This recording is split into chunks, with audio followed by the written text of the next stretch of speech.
পুজো হয়েছে। দেখুন, দেখতে পেয়েছেন কি সুন্দর গণেশ পুজো হয়েছে, কি সিন দেখেন। এত সুন্দর পুজো হয়েছে কৃষ্ণনগরে, ছোট ছাউনি করে।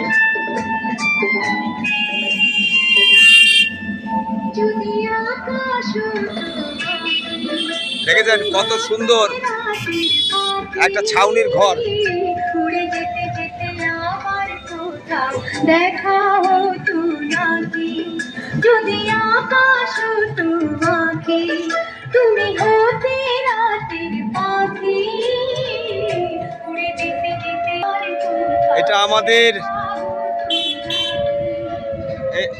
আমাদের পুলিশ ফাঁড়ির মোড়। এখানে ভালো পুজো হয়েছে, আরো পুজো আমি পরে তুলে ধরছি, দেখাচ্ছি। দেখেছেন একটা ছাউনির ঘর করেছে, তার মধ্যে গণেশ ঠাকুর।